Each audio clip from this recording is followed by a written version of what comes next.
Yoga is a spiritual system that deals practically with the process of enlightenment. The final goal is to differentiate the soul, fractal of soul that is source connection, from everything that is not source connection, source awareness. Final goal of yoga is to differentiate the soul from everything that is not the soul. The method and methods involved in yoga, which means to yoke, Sanskrit for to connect, teaches the individual to discriminate or to see the differences between these two things, that which is of the soul and that which is not of the soul, to differentiate between those, to discern. The process and processes involved in yoga focus on the skillful reduction of fixed patterns, habits. So the skillful reduction of habits, fixed patterns within an individual that obstruct, hide, or distort perception of reality, and so create confusion. If a person is constantly mindful of this goal to separate that which is of the soul and that which is not of the soul, if the person is constantly mindful of this goal to distinguish the soul from everything that is not the soul, we will always be able to choose the correct means for making the next step towards a successful completion of the journey that is yoga, to connect, to yoke the soul back to source.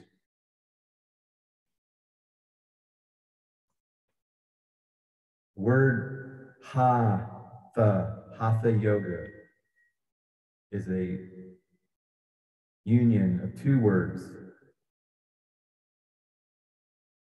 in Sanskrit. H-A, is a word that represents the sun, the energies of the sun. Tha is the moon. So it's the merging of those two opposing energies that a person receives from the sun and the energies from the moon.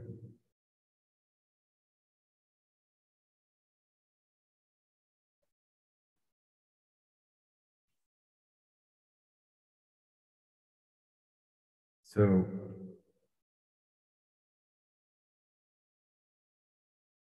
when you consider a person's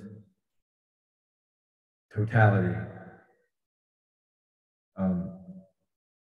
there is that which is evident and that which is hidden, or the shadow. And that's a term from Jungian psychology as well. But by investigating the shadow and its source, we come to light.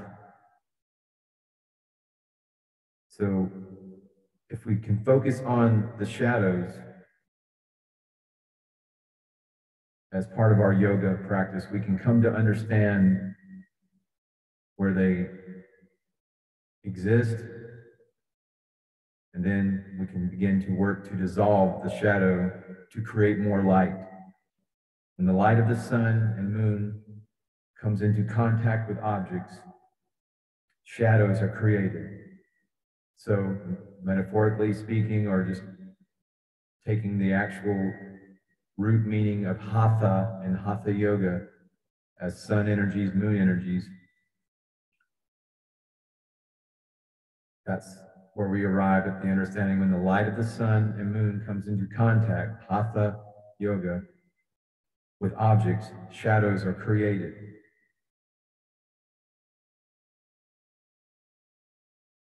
The shadows that will be made evident through your practice of the physical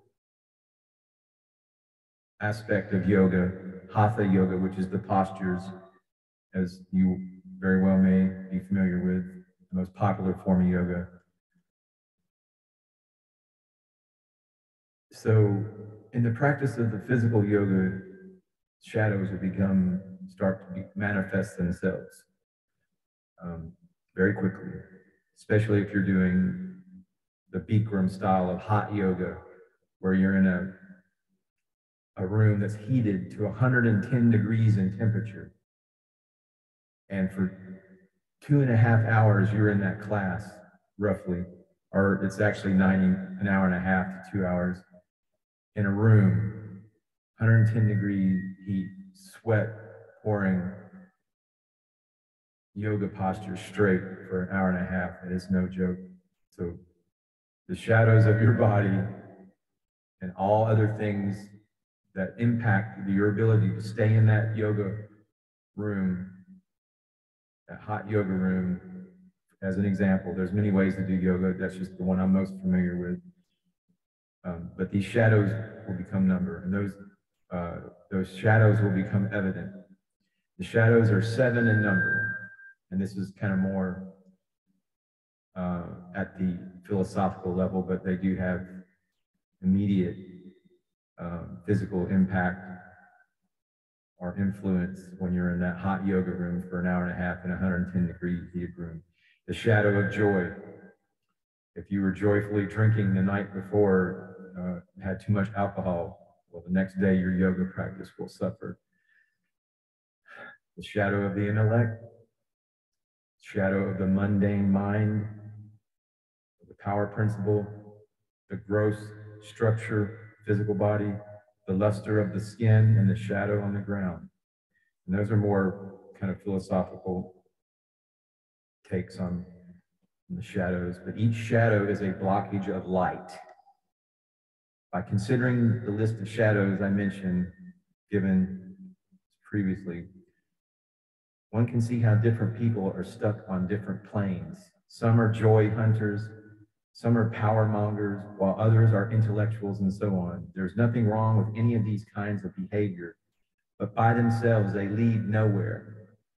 However, if these shadows are correctly investigated with an open mind, then they can fuel the journey to enlightenment. So one learns how to observe one's own shadow, and as a consequence, knows where to focus their practice and adjust accordingly. But the process of enlightenment is a dynamic, evolving activity and not a fixed state of attachment, as many conceive it to be. The practice of yoga requires an open, fluid, and sensitive mind, which should not be confused with an emotional mind, although many present-day yoga styles and understandings describe themselves as both fluid and flowing. The focusing on any one quality or attribute conceals a very lack of openness and fluidity. Whether it be the flowing style, soft style, power-based, or alignment-oriented, the very focus demonstrates that the mind is infatuated with one aspect of the practice. This leads to excessive use of techniques or movements or points of adjustments that result in an unnecessary waste of time and energy. The complex and attractive appearance of such styles conceals a lack of roots. In other words, a lack of focus on the basics. But basically, one must begin at the root, the basis of yoga. I mean, there's no reason to be inundated with all 50 postures at the beginning, but if one starts their yoga practice at the root, at the basis, at the very foundation, a few postures, and then grows slowly with patience and through persistence, that is the true first step on the path.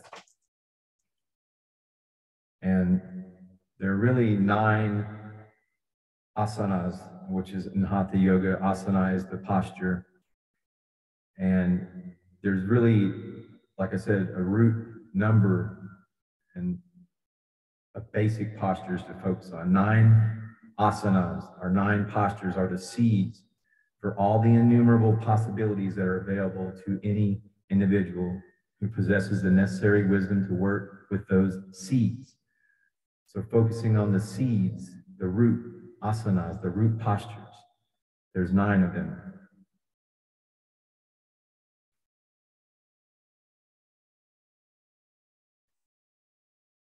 So basically, considering those 9 postures or asanas, they can be divided into 2 forms that consist of the warrior forms and the sun forms.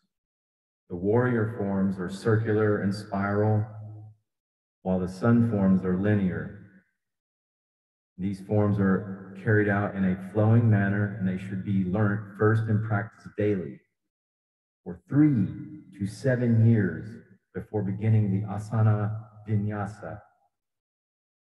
The warrior forms free the peripheral body from its tensions and energetic obstructions, while the sun forms ignite the central power system. 3 to 7 years to focus on the basics, and only when the preludes have been mastered should the work on the key asanas begin, the postures. The problem that beginners encounter today is the premature exposure to difficult postures, difficult asanas. The struggles that result excite a person's mind, but blind them to the natural order of progression in the asanas, the postures. Failing to build a foundation, the person falls short of their goal. Their impatience is born of ignorance and of the simplicity of the system. But of course, most Westerners, myself included, have been exposed to yoga through gyms and through people that are making their living by charging you by the hour for their knowledge, which corrupts the pure yoga, the intent, which is to connect your fractal of God back to source of all, of differentiating, discerning everything that is of the soul and not of the soul is really the root of, and it's the goal of enlightenment, of what yoga is all about. But Hatha yoga is part of that process. Mastering your body leads to mastering the talent of discernment.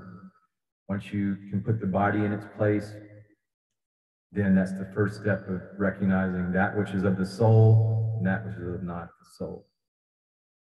So all of these postures fall into one of 5 categories: bending forward, bending to the side, bending backwards, twisting, and balancing. These 5 actions can be done standing, sitting, lying face down or face up, on one side or inverted. These 5 bodily positions correspond to the Panchamukhas, the 5 faces of Lord Shiva. You can even do those postures and asanas and those actions, bending backwards, twisting, balancing, even while you're taking a hot bath. I do yoga postures, asanas, in a hot tub of water, especially in the morning for my spine. But these, focusing on the basics, I'm going to conclude with this right now before I wear out my welcome. But by focusing on the basics, it puts me in mind of the same insight that applies to martial arts and is contained in the works of Japan's most famous swordsman, Miyamoto Musashi, in his book of the 5 Rings. He criticizes other sword schools for flowery and unnecessary techniques that are useless in combat, stating there are only 5 ways to cut a person down: the vertical downward cut, the horizontal cut, the diagonal up and diagonal down cuts, and the thrust. Everything else, he says, is a variation of these 5 possibilities according to the needs of the given situation. And that being said, there's really a very simple, straight ahead path to enlightenment. And we don't have to concern ourselves with theology. We don't have to know who the true God of the Old Testament is, or if Jesus died on the cross for our sins. None of that stuff is pertinent or necessary to live a powerfully informed life of health, vigor, inspiration, and source consciousness. And the path to that consciousness is disciplining the body, treating your body as if it were a temple, and proceeding in that fashion. And that's the fashion that will be the topic of forthcoming videos here on the Umbanda New Earth little video podcast. Anyway, happy Sunday. Namaste. Namaskaram.